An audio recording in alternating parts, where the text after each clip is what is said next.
Hello, welcome to Vietnam News today. I'm Zihai and I am broadcasting from Vietnam. Allies, fuel supply retailer deny holding products for speculation purposes. Vietnam's ambassadors promote digital diplomacy. Foreign e-commerce platforms in Vietnam must be registered. Here are the news. The limited supply of fuel from Nissan's biggest refinery in Vietnam is not causing the current petroleum shortage in the market, analysts said.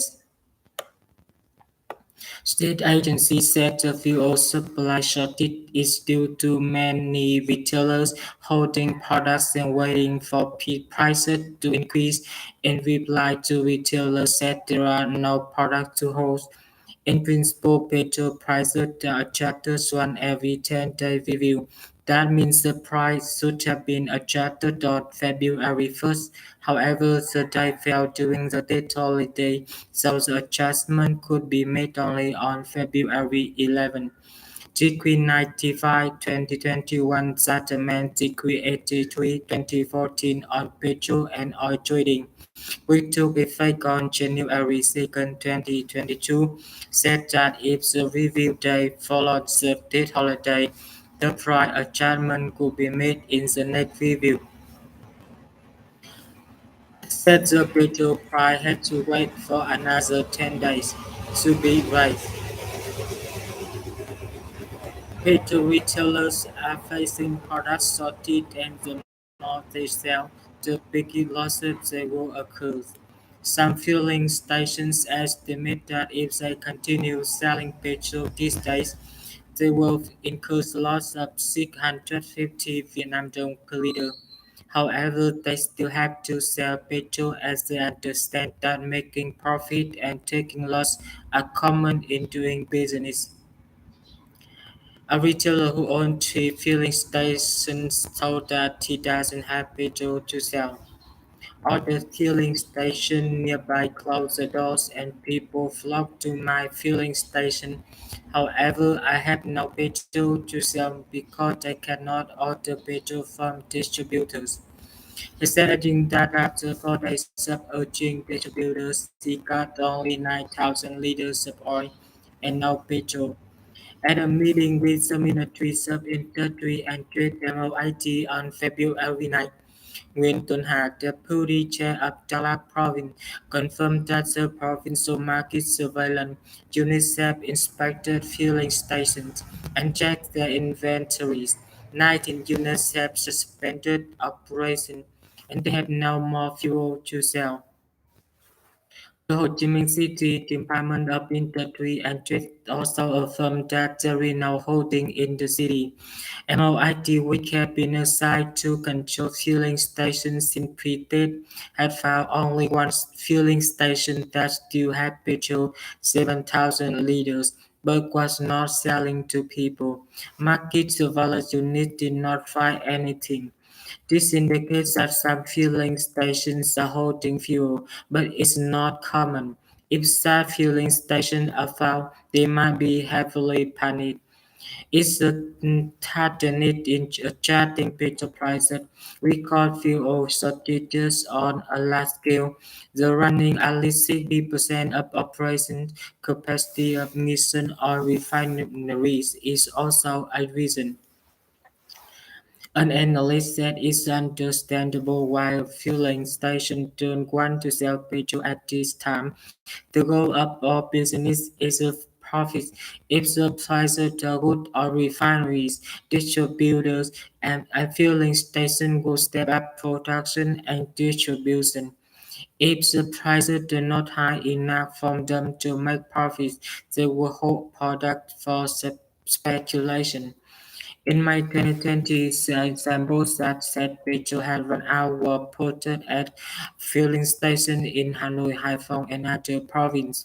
People were surprised that filling stations do not have petrol. The circumstance was similar to current conditions. Right after the review on May 13, 2020, the supply becomes short. Distributors then cut discounts for sale agents, while retailers rush to buy products for speculation. Our refineries experienced a tough period of taking big losses as they bought crude oil at high prices. As a result, they only sold products under side contracts and refused to sell additional volume. It was a period with unprecedented events. The crude oil price dropped from $68 per barrel in early February 2020 to $18 to $20 per barrel, while the retail petrol price plummeted from 21,000 Vietnam dong per liter to 10,000 Vietnam dong. As a result, distributors had to offer sky-high discounts of 5,800 Vietnam dong per liter so as to boost sales and reduce inventories. Since distributors incur big losses caused by the petroleum price falls and lower demand, they later tried to hold products and waited for price increases which helped them offset losses. The problem in 2020 was settled and the market activities then turned to normal after the selling price was raised by regulators. But the problem is now reoccurring with constant product shortages. It's expected that when petrol prices are raised, slated for February 11, the shortage will end.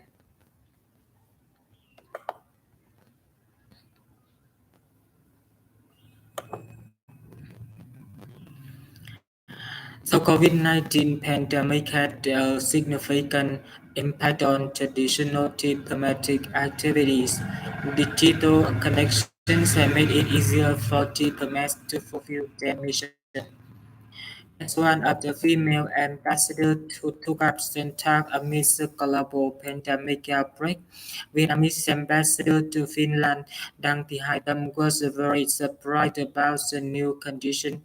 Living in the pandemic and closely monitoring the responses by governments and peoples, she found that digital connections have profoundly changed lives and helped people overcome the pandemic.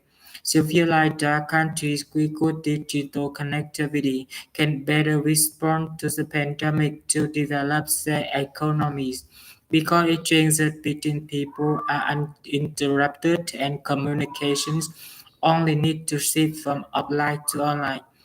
In countries with good legal infrastructure and institutional foundation, with high confidence among people, the shift to online work has occurred rapidly and projects have continued. Nevertheless, digital transformation is a long process and might take many decades from the day when a plan is decided to the day it's implemented. Estonia, the country we pioneered the process, began in the 1990s. However, the countries which begin later, like Vietnam, can proceed more quickly as it can learn from other experiences and take full advantage of existing technologies. This had promoted Tom and her co-workers to bring experiences in digital technology to Vietnam.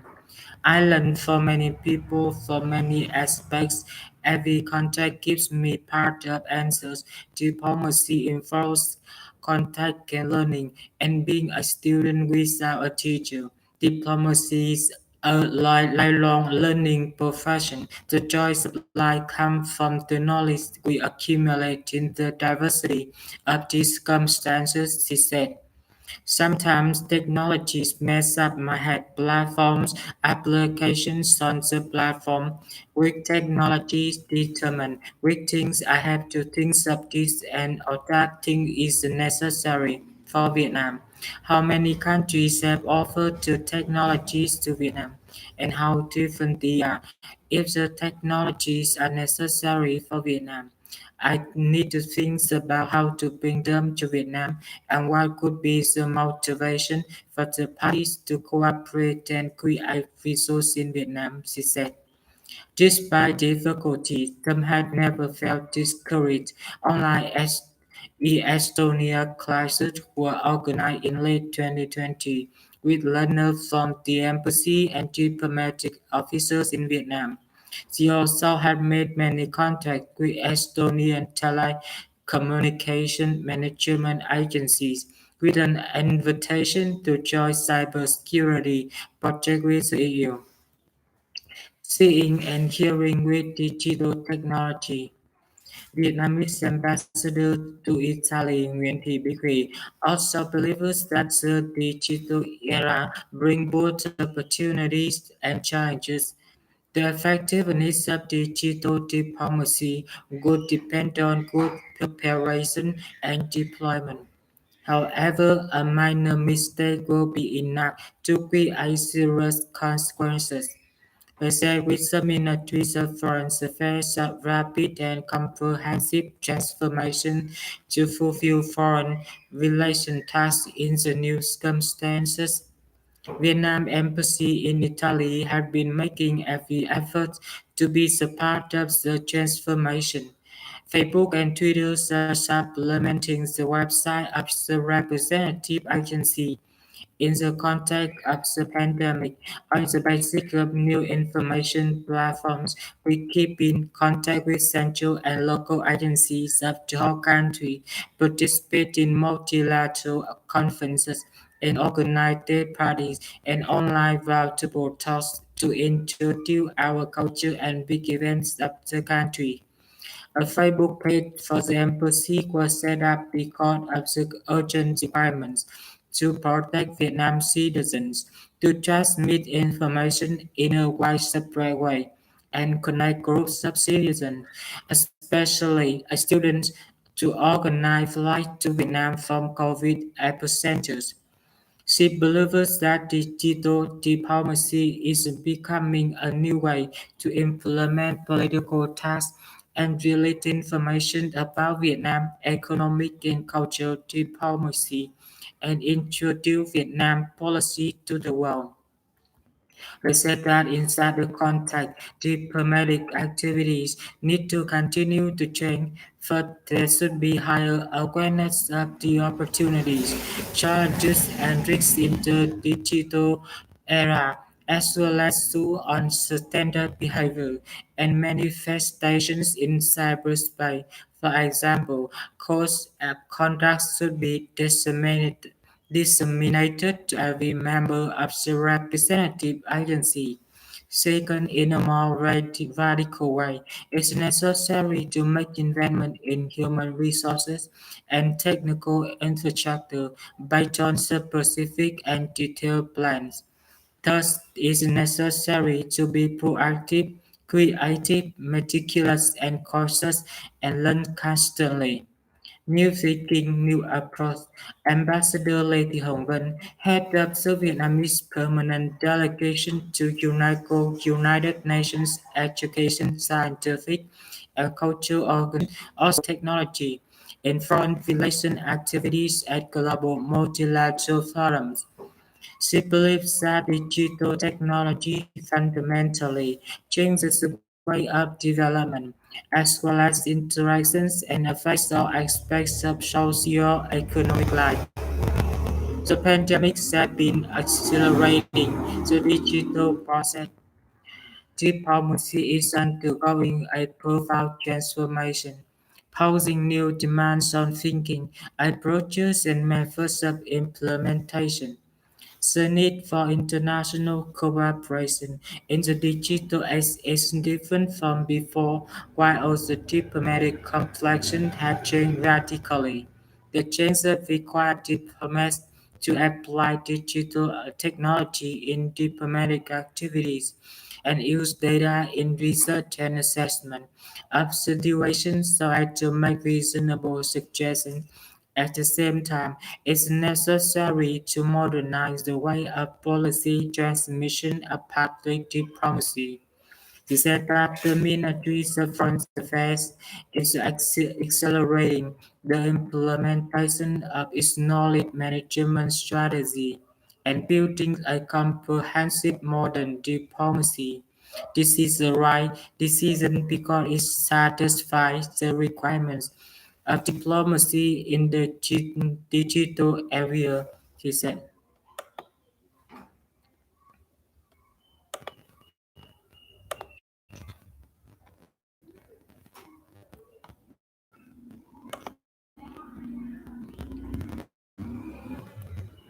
Foreign e-commerce platforms in Vietnam must be registered. The new regulation in Decree 85 of the government amends and supplements a number of articles of Decree No. 52 dated May 16, 2013 on e-commerce.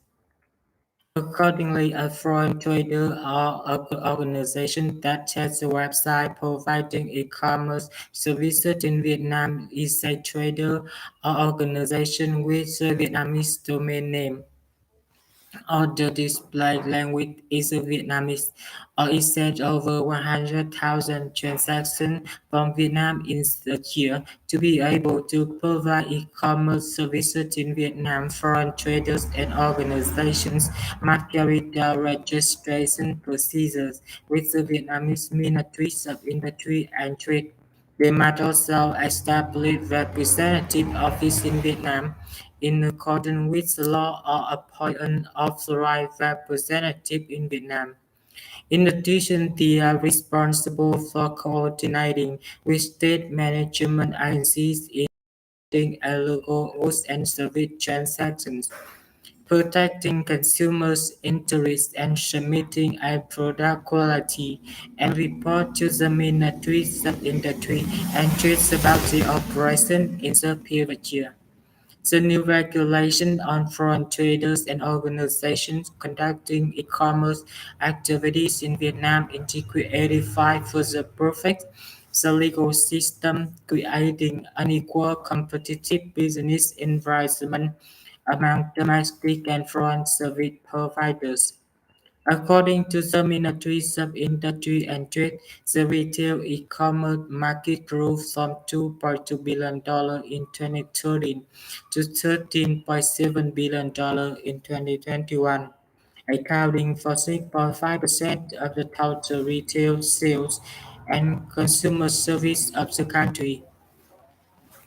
The e-commerce Southeast Asia 2021 report by Google, Trademark and Brand and Company predicts that Vietnam will be one of the two e-commerce markets with outstanding growth in the next few years in Southeast Asia.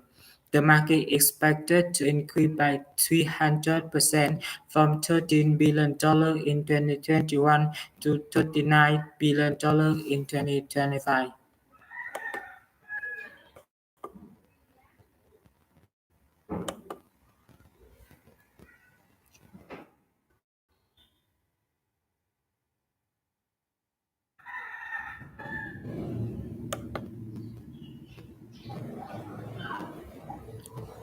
Phones and phone components continue to hold the top position among Vietnam's export items.